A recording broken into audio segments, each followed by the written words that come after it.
Welcome to NASA's Spacecraft Chamber of Horrors.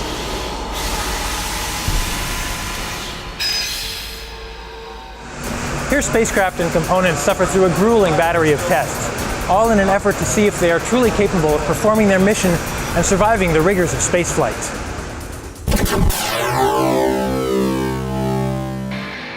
As this centrifuge whips them around, they experience the kind of G-forces, or gravitational forces, that they can expect to see on launch.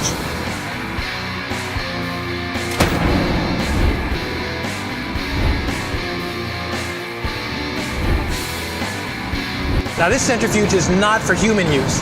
It can go up to 30 Gs, which is way more than a human being can stand. They get shaken on any number of vibration tables to simulate the vibrations during launch.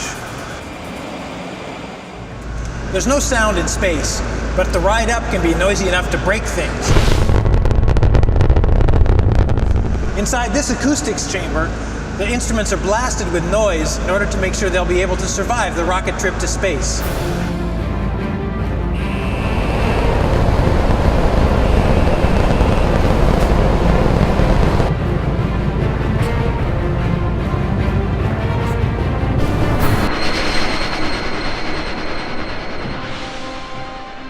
Some, like the new Slick carrier, come to this static load test facility. Some call it the rack.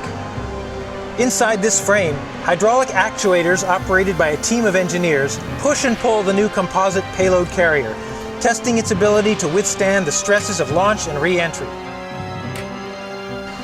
Based on the results from the 1,000 strain gauges placed on the carrier, it passed.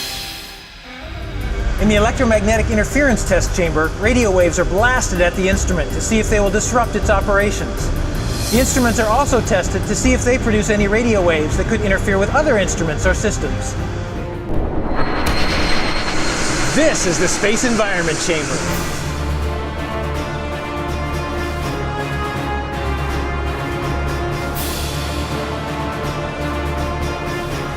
Inside this enormous tank, spacecraft and instruments like the new Wide Field Camera 3 experience the harshness of space.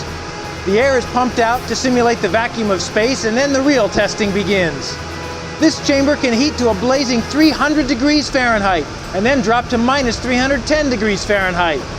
In here, the spacecraft must endure the huge temperature extremes it will experience in orbit as it travels from full sunshine to the darkness of Earth's shadow.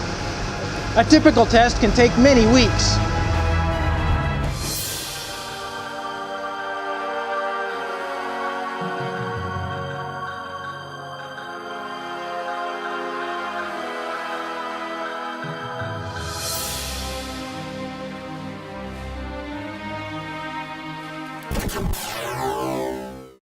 If the spacecraft survives the torture in here, it's pretty much ready for space.